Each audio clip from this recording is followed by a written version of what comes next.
ग्रहांची भाग्यवर्ष. रवी ग्रहाचे भाग्यवर्ष 22 वर्षापासून सुरू होते, तर मंगळ ग्रहाचे भाग्यवर्ष 28 वर्षापासून सुरू होते. गुरु ग्रहाचे भाग्यवर्ष 16 वर्षापासून सुरू होते. शनी ग्रहाचे भाग्यवर्ष 36 वर्षापासून सुरू होते. चंद्रग्रहाचे भाग्यवर्ष 24 वर्षापासून सुरू होते. बुध ग्रहाचे भाग्यवर्ष 32 वर्षापासून सुरू होते. शुक्र ग्रहाचे भाग्यवर्ष 25 वर्षापासून सुरू होते. केतू 48 वर्षापासून भाग्यवर्ष सुरू करतो, तर राहूचे भाग्यवर्ष 42 वर्षापासून सुरू होते. आता आपण कुंडलीचे दृष्टियोग पाहू.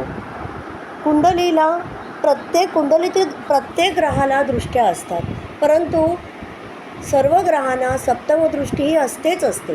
सप्तमदृष्टी म्हणजे ग्रह ज्या स्थानी आहे त्याच्यापासून एक्झॅक्ट समोर जे स्थान असतं त्या स्थानावर दृष्टी पडते, त्याला सप्तम दृष्टी असे म्हणतात. मंगळ आपल्या स्थानापासून चतुर्थ, सप्तम व अष्टम स्थानावर पूर्ण दृष्टीने पाहतो. इतर ग्रह 4 व 8 या ठिकाणी त्रिपाद दृष्टीने पाहतात.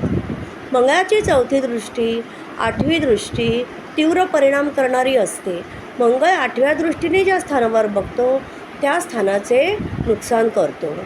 गुरु आपल्या स्थानापासून 5व्या, 7व्या व 9व्या स्थानावर पूर्ण दृष्टीने पाहतो. 5 व 9 ठिकाणी द्विपाद म्हणजेच अर्धदृष्टीने पाहतात.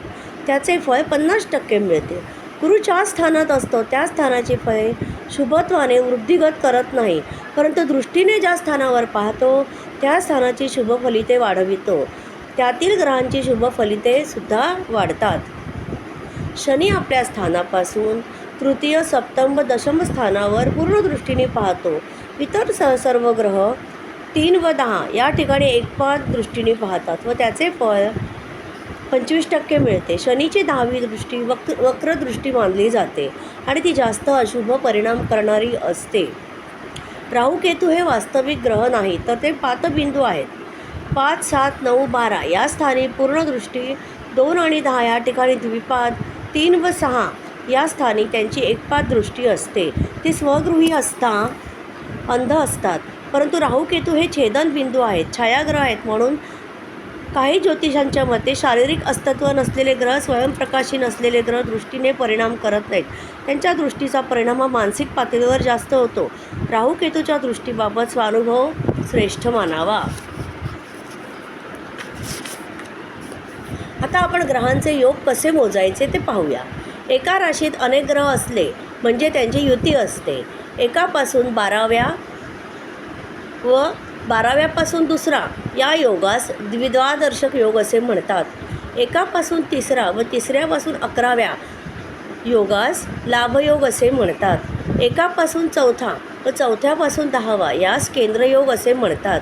एकापासून 5वा व 5व्यापासून 9वा हा नवपंचम योग आहे.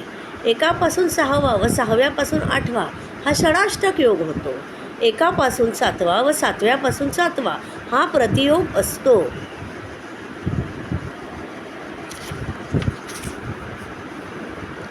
आता आपण नक्षत्रांचा विचार करूया. एकूण 27 नक्षत्र आहेत. अश्विनी हे पहिले नक्षत्र आहे. या नक्षत्राचा स्वामी केतू आहे.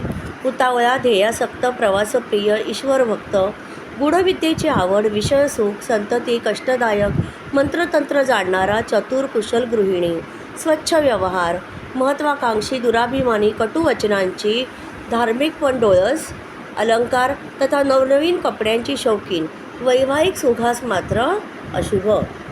भरणी नक्षत्र. भरणी नक्षत्राचा स्वामी शुक्र आहे. कठोर, बेफिकीर वृत्ती, सुखासीनता, दृढनिश्चयी, साहसी, कलेची आवड, व्यवसायाने शौकीन, मतलबी, सत्यवादी, महत्त्वाकांक्षी, कुसंगती, विषयसुखासाठी स्वार्थी वृत्ती, स्थूलता, खाण्यापिण्याची आवड, ललितकला व सामाजिक कार्याची आवड भरणी नक्षत्रात असते. कृतिका. कृतिका या नक्षत्राचा स्वामी रवी आहे. महत्त्वाकांक्षी परंतु चंचल, न्यायप्रिय, वाक्पटू, कट्टरपंथीय, भोगी, विलासी, शीघ्रकोपी, आतिथ्यशील, उदार प्रवृत्ती, आनंदी व्यक्तिमत्व, सहानुभूती हवीशी वाटणारा, जुगार आणि सट्टा याची आवड, फादाड, गर्विष्ठ, उतावळी, परपुरुषाविषयी अट्रॅक्शन, सामाजिक कार्याविषयी रुची, न्यायप्रिय, जिद्दी, स्तुतिप्रिय, संपन्न जीवन जगणारी, विलासप्रिय, मैत्रिणीची भोगती, रचनात्मक कार्यात रस घेणारी, प्रेमळ आणि घटस्फोटाला पूरक असे हे नक्षत्र आहे. रोहिणी. रोहिणी या नक्षत्राचा स्वामी चंद्र आहे. भौतिक सुखाची इच्छा करणारा, परोपकारी, सत्यवादी, मधुर भाषा, चीड, प्रामाणिक, निसर्ग सौंदर्याची आवड, कवी हृदयाचे, कुशल गृहिणी, पतिव्रता, सौम्य स्वभाव, सुशील, सत्यवचनी, धार्मिक प्रवृत्ती, सामाजिक कार्यात रस. मृगशीर्ष. मृगशीर्ष नक्षत्राचा स्वामी मंगळ हा आहे. तीव्र स्मरणशक्ती, इतरांना समजून घेणारी कुवत, यशस्वी नेतृत्व, बंडखोर लेखक, वक्ता, व्यवहार कुशल, विनम्र, विनोदी, उत्साही, हजरजबाबी, चौकस, पटकन उत्तेजित होणारा, चंचल, अस्थिर, लवकर नर्व्हस होणारा, चंचल, अभिमानी, आपल्या कामाचा गाजावाजा करणारी, धार्मिक कार्याची आवड असणारी, भांडखोर, संशयवृत्ती, पतिव्रता, इतरांना हुशार करण्यात कुशल, संभाषण चतुर, उद्योगी, कामातूर, पटकन प्रत्युत्तर करणारी, चंचल असे हे नक्षत्र आहे. आद्रा नक्षत्र. आद्रा नक्षत्राचा स्वामी राहू आहे.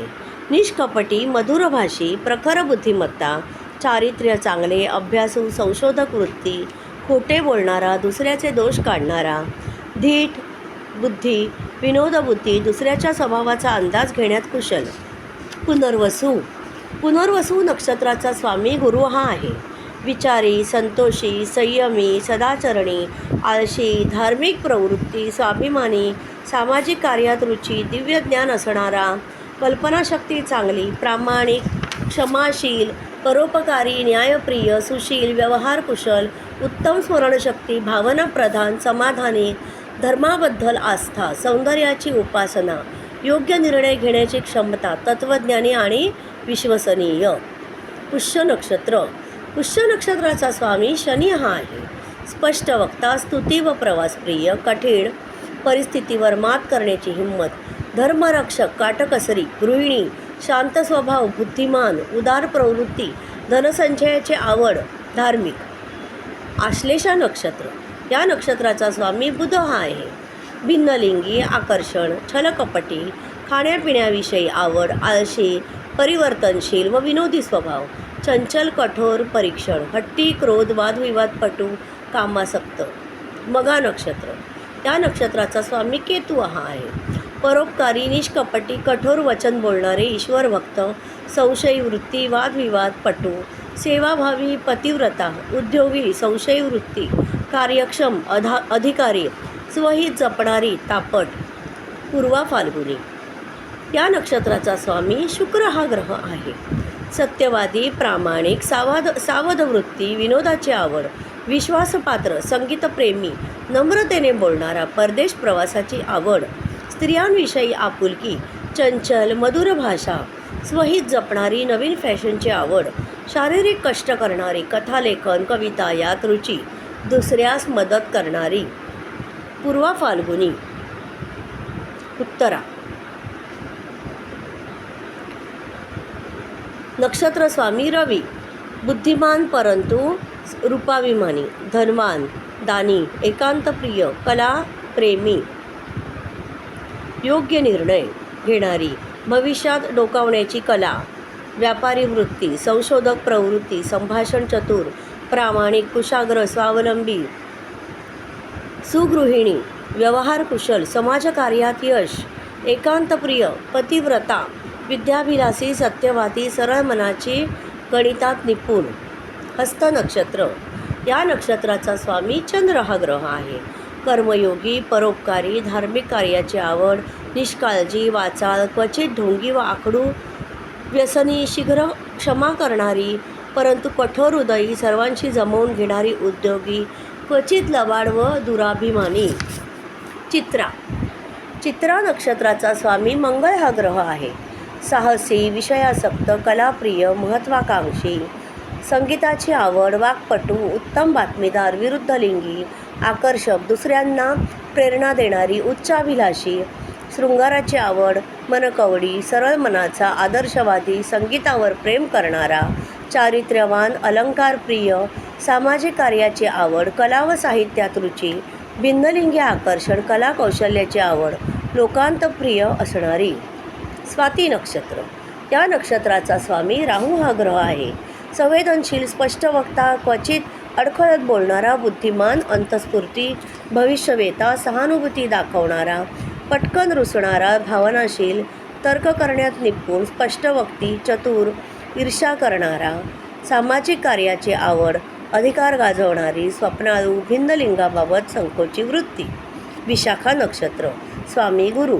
उतावळा, चतुर, प्रतिष्ठित, प्रणयी, लोभी, विनाकारण भटकंती, जुगारी, कामासक्त, प्रतिभावान, ईश्वरभक्त, शक्तिशाली, अधिकारपूर्ण वाणी, दृढ निश्चयी, अनैतिक बेकायदेशीर कृत्य करणारा. प्रवासाची आवड, हौशी.